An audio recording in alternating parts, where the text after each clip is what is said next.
Verjetno vsi poznate poziv Jana Merca, reakcije na njega in ostalo dogajanje na spletu v zadnjih tednih. Želel bi vam zagotoviti, da IO kljub principijelnemu nestrinjanju s tem, da športniki razpravljajo in poskušajo odločati o trenerju, zaradi množičnosti izraženega enotnega mnenja ne more in ne želi ignorirati zadeve.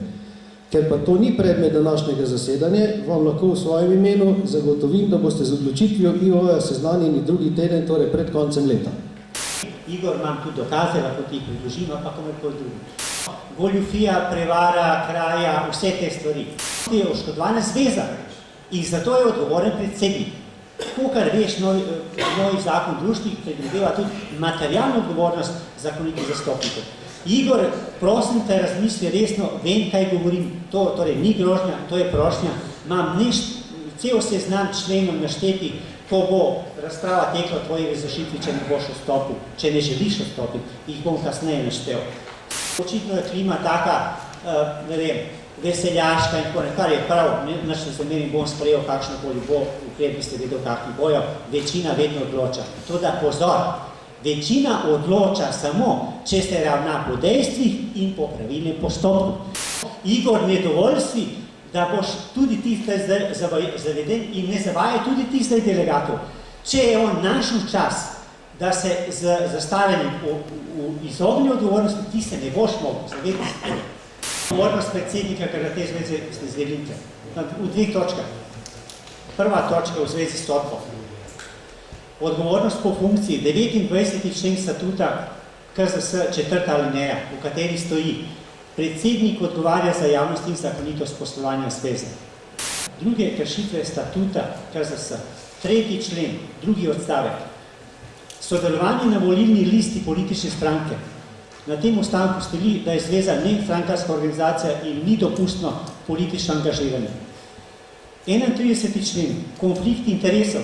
Pogodba med Karate zvezo Slovenije in Easy ST Igor Zelinka. 21., 25., 29. člen statuta. Samovoljno manipulativno vodenje tem nespoštovanjem sklepov skupščine. Igor Zelinka je na skupščini, na kateri sem bil prisoten, skupščini Združenja borilnih zvez, sam sebe imenoval za člana izvršnega odbora, ne da bi imel za to potrditve skupščine.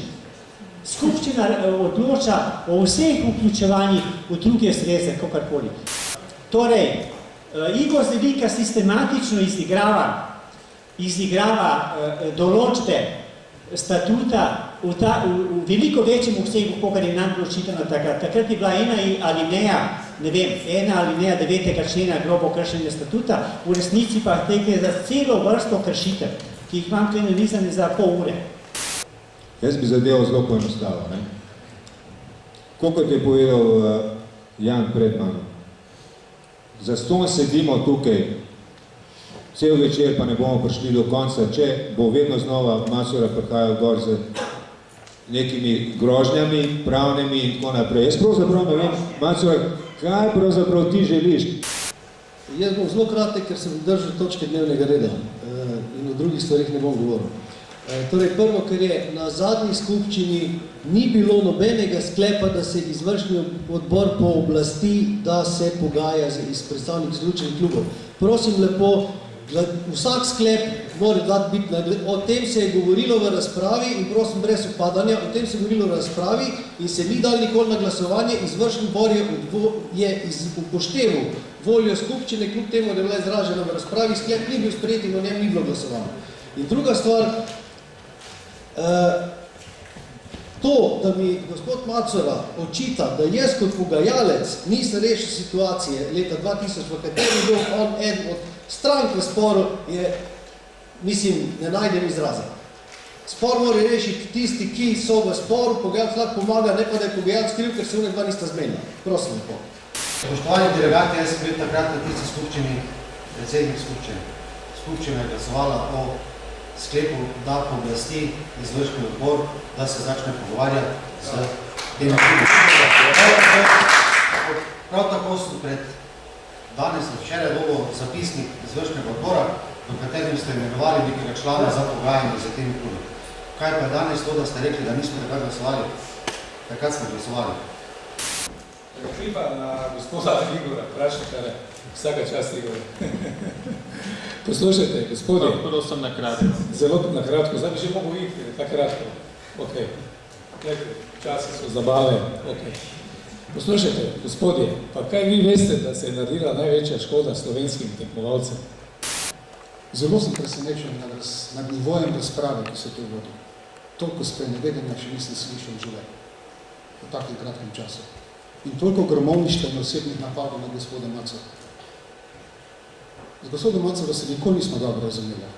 Poglejte, zdaj sedimo skupaj in se borimo za isto stvar. Da se za razmere v karateju uredi. Po eni strani gospod je zabavno, po drugi strani zelo žalostno. Povedal sem, da sem še vedno v karateju, da sem gospodarstvenik. Ni čuda, da je stanje takšno. Zelo zanimivo. Drugi sklep smo danes sprejeli ta, da je pomembno, da izključeni klubi so danes člani zveze in da plačajo članarino. Res, denar mora priti v zvezo.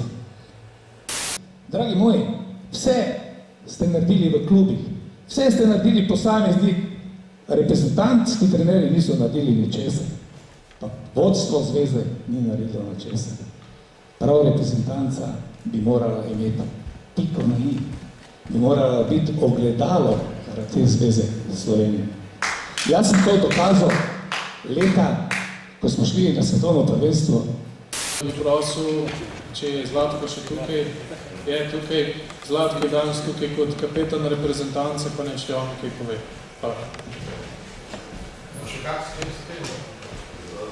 Načeloma po točko razno ni predvidenih sklepov, razen če bo kdo predlagal, tako da... Dobro večer, vsem skupaj. Moje ime je Zlatko Tkalec, sem kapetan članske moške reprezentance v karateju. V bistvu bi rad se dotaknil od Jana pisma. Jan je v tem pismu navajal dejstva, katera so se dogajala. In mimo tega žal ne gre. Ne bi komentiral njegovega osebnega odnosa z selektorjem, ker to ni moje področje, ampak bom komentiral samo stvari, katere so se dogajale v reprezentaciji. Dejstvo je, da je prihajalo do šikaniranja, do žalitev, do še kakšnih drugih stvari. In tukaj sem v imenu celotne reprezentance, podarjam celotne, imam podporo celotne reprezentance, da imajo željo, da se gospod Vlado Bošnjak, trener moške članske te reprezentance, razreši in ga ne želimo več imeti. Če bi bilo to samo želja Jana Merca, je to morda zanemrljivo. Če pa gre za željo 10 ljudi, se pa tega ne da spregledati. Tako da upam, da ste razumeli. Rekel sem, Bogdan, moške članske reprezentance. Rekel si celotne reprezentance. V redu, rekel sem celotne. Vse lahko preveri na zapisniku, tako da... Ni problema, lahko se preveri. Lahko tudi navajam imena, nobenega problema. Mislim, če želite, da gremo toliko daleč, lahko govorimo o imenih, ampak mislim, da že to, da sploh tukaj govorim, pove, kje smo. V upanju, da bi prevladala trezna glava, očitno tega Karate zveze Slovenije ne bo doživela. Res, ko to poslušam.